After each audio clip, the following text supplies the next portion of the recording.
Well, what a roller coaster week I've had this week. It was my sewing social on Wednesday and that was phenomenal. I've also almost got my gilet finished and I've done my last toaster sweater of the season. So if you want some sewing chat and inspiration, let's get going. Hi there, I'm Christine the Gemini Stitcher and welcome to my sewing space. I've had a little flurry of new subscribers this week, so hi everybody, welcome to the Crazy Sewing Gang, and I hope you enjoy my Monday vlogs. They're my makes and plans vlogs where I talk about everything that I've managed to do or not do and what I'm hoping to do in the coming week, and any little things that have happened to buy along the way. So we'll start with last week. It was a busy week. I didn't think it was going to be, but I say every week's a busy week. I fill my days with sewing and sewing fun, and what's not to like about that, and that keeps me busy. On Wednesday I had my sewing social and there were 18 of us all madly sewing together. I got hardly anything done because I was too busy catching up with everybody. It felt like ages since I'd seen them before Christmas, and it was great to catch up and meet some new ladies as well. So yeah, that was planning that and actually attending it. It took a lot of time last week, but I did manage to get some sewing done. Now, if you watched last week's vlog, you'll know that I had a couple of things out of my sewing box of doom, or scary sewing box whips, that I wanted to get done. So how did I get on with my plans from last week? The first thing that I wanted to make last week was the toaster sweater. It was in a bag. I'd cut it out ages ago when I went on a sewing retreat down in Anglesey with Steph, and just never got round to making it. But I've rescued it and I've managed to get it done. Here it is. It's been done in, it's like velour but cord with a little bit of stretch to it. Corded jersey, that's the word I was looking for, in two-tone dots. So it's cream with green dots and then green with dark green dots on the cuffs, the sleeves and the neckband. And it's a leftover remnant from my Cassatt dress that I made on the Sew Different challenge, months ago now, or it seems like months ago. So this is the last one that I've done. I'm not going to go into great detail on the toaster sweater because I've made loads of them and I think I'm all toasted out now. So this is the very last one that I'm going to make this season. And if you believe that, well, I'm going to try anyway. So tick number 1, toaster finished. And the other thing that I wanted to make this week, because I only gave myself 2 things to make because I'm busy, squirreling away in the background with my beginner friendly sewing series. So that's taking a lot of time, but I'm still sewing for me as well. So the other thing I wanted to make was the Wildwood Gilet from Helen's Closet, and it was in this fur fabric.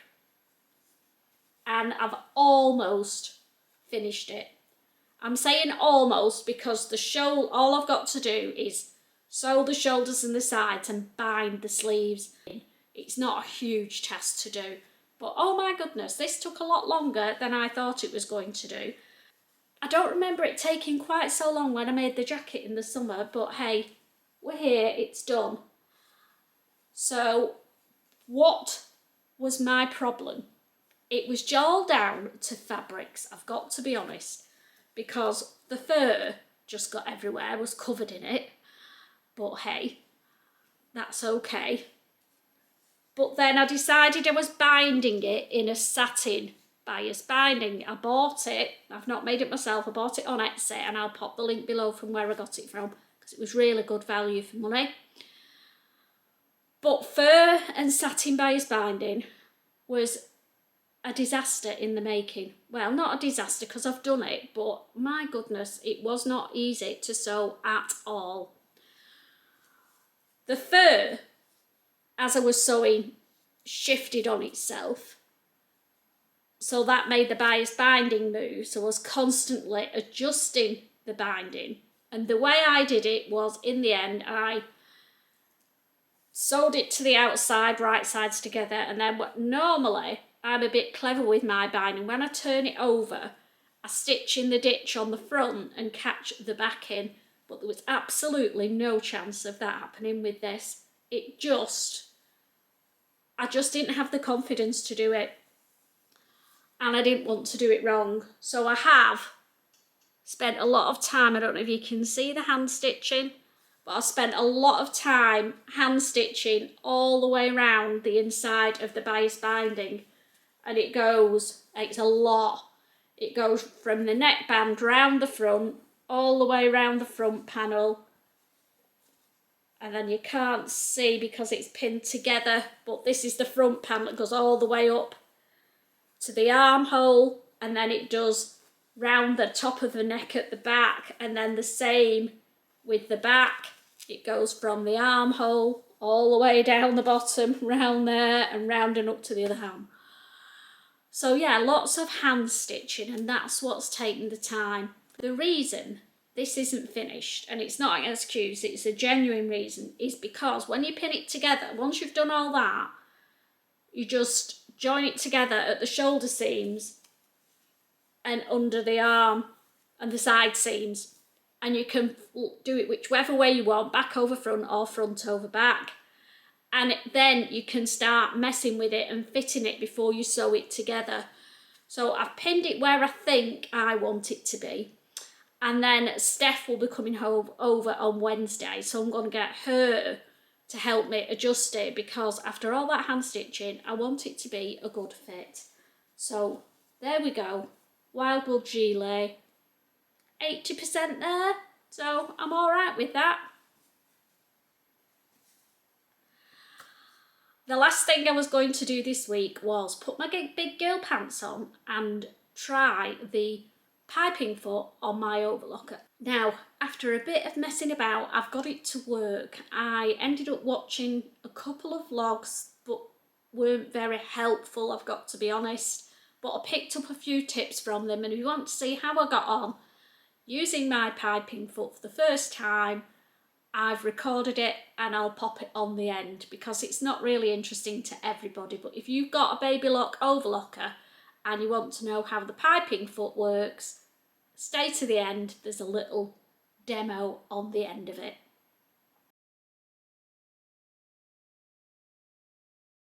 So what's happening this week? Well, before we say what I'm actually doing this week, I've got a little bit of exciting news. Well, it is to me anyway. Some of you will know that I've done some collaborations in the past with Laura from Sew Different Patterns. She very kindly gifted me her new pattern range, and Steph and I did our Sew Different sewing retreat down in Anglesey a few months back, and if you haven't seen that, I will pop the link for it below because it's a really interesting watch. And Laura reached out to me last week and asked me and Steph if we would go on the catwalk for her at the Stitch Festival that takes place at the Business Design Centre in London on Saturday the 22nd of March. I thought about it for about 5 seconds. I went, yes! Ah! So excited. But now I've had time to think about it, like you do. I'm thinking, oh my God. But it'll be okay. We are looking forward to it. So Steph and I are both doing it. So if you're going to be at the Stitch Show and you're going to watch the catwalk, then please give me a cheer. I need all the encouragement I can get, because this is pushing me right out of my comfort zone. Sitting here in front of this camera on my own and talking about my sewing is easy compared to what I've committed to doing, which is showing the world, well, showing the people at the Stitch Show what I've made, walking on a catwalk without falling over. Let's see how it goes. But it'll be an experience, won't it? And if you're at the Stitch Show, come and say hi, because I love to meet you all. So that's my little bit of news that came late last week. So what am I planning on doing this week? I'm not giving myself a huge amount to do, because I'm still working on the beginner sewing series, and that takes a lot of work, so I'm squirreling away in the background with that. But I do want to get some more stuff out of my whip box finished. So I picked one garment to tackle, and I'm not sure how I'm going to do with it because it wasn't working out. Now this is the new So Different jacket. I'll put the name of it up because I can't remember it. It's that long since I did it. I was so excited to make this jacket, and when I've got to this point, so I've got all the outside done and I've got the lining done, but I think I've done the lining too short, and when I turn it up, it needs to be above where the pocket, it's going to end up with the pocket in the hem. I have got some more of the lining fabric, so I might possibly remake the lining and do it a bit longer. It's either that or make the pockets smaller. So yeah, that's my task this week, to get this jacket finished, because I do like it. It just wasn't working out, because they don't always work out first time, do they? This is a toile, really, a wearable toile, because it's some fabric I got in the sale. Paid about £5 a metre for it from Little Legs, so I'm not going to cry over it, but I want to make the jacket again, so I need to get the fit right in this one, if you know what I mean. So that's my task this week, to get this jacket to work.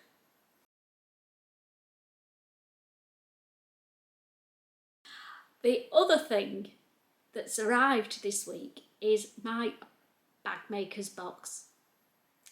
It's here.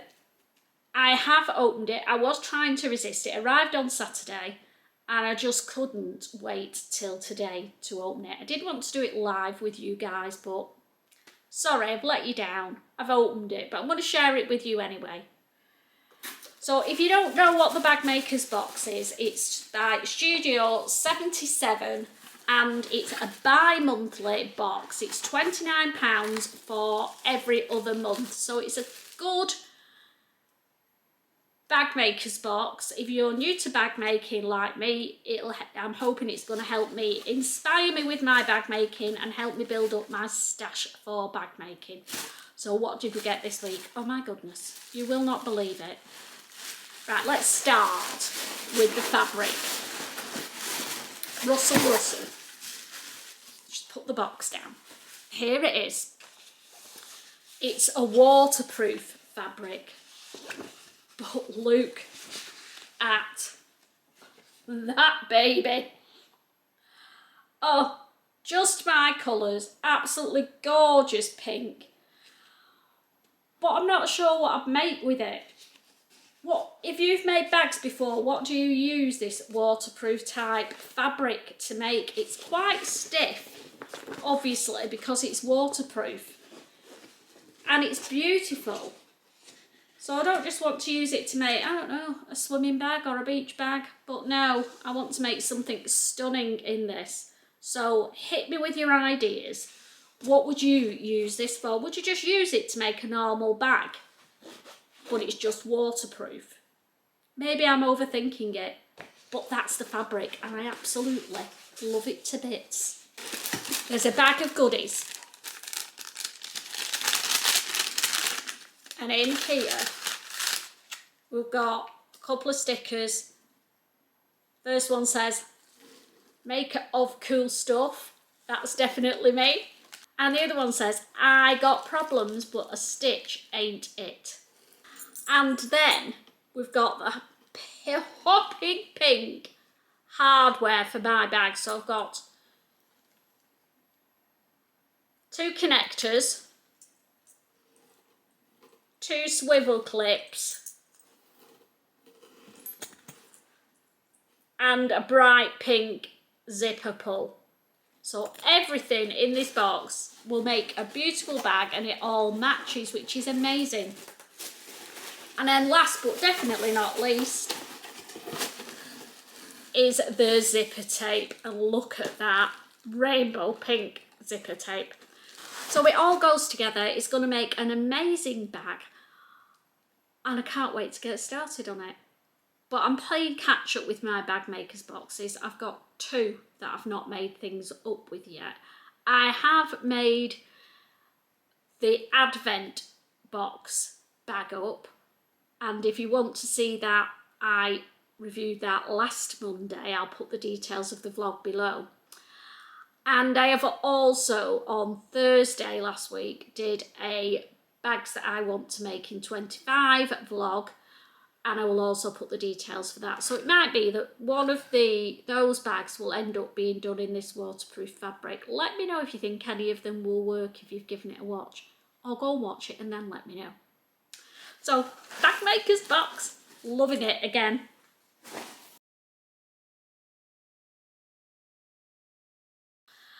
The last thing we need to decide is what trouser or pant pattern we're going to choose for our beginner sew along capsule collection. I've got 3 options for you, and they'll be popping up here. The first option is the Pietra Pants from Closet Core Patterns. There's the Pietras.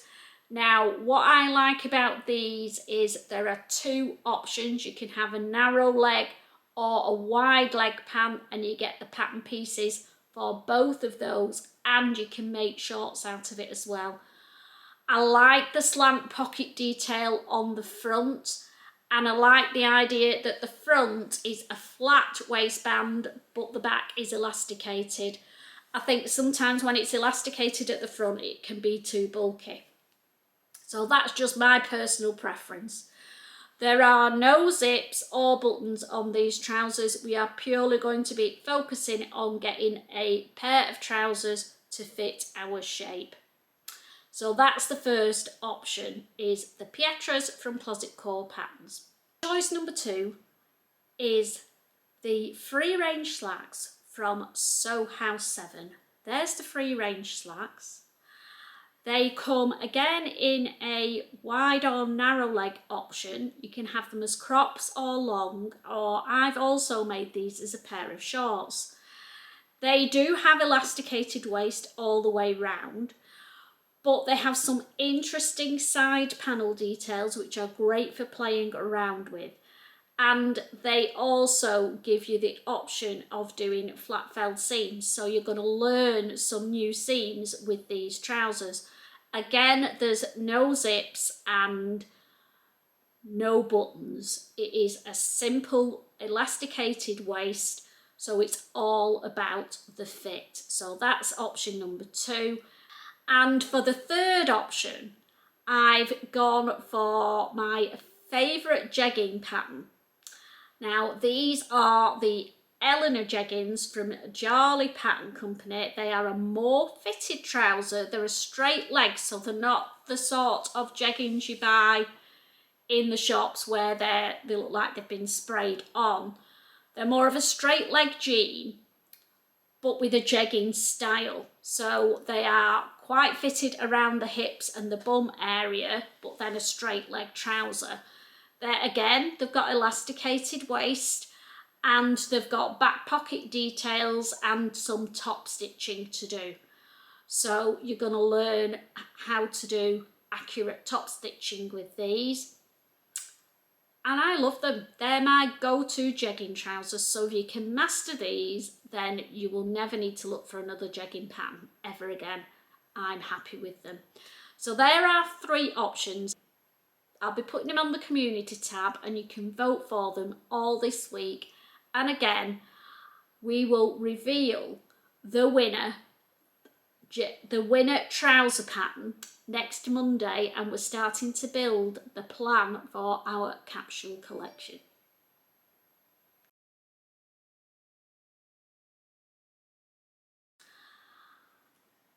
So it's that time of the week again where we reveal the winner of the vote for our beginner sew-alongs. Now, last week I put up three top options for you to choose from, and the winner of that one is going to pop up here now. It's the Moriko top from Notches Patterns, and I'm so excited for us to make that up together. There are so many options in this pattern. It's a top, a dress, long sleeves, short sleeves, crossover front and back, just crossover front, round neck. Oh, the list goes on. So that's going to be a great one to get to grips with in our sew-alongs. This is future me.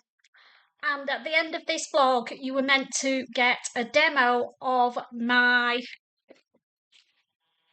baby lot piping foot. I have, honest hand on heart, got it working, but I didn't record it while I was playing around with it. I thought, no, I'll work it out and then I'll do a separate recording when I know what I'm doing. Makes sense, doesn't it?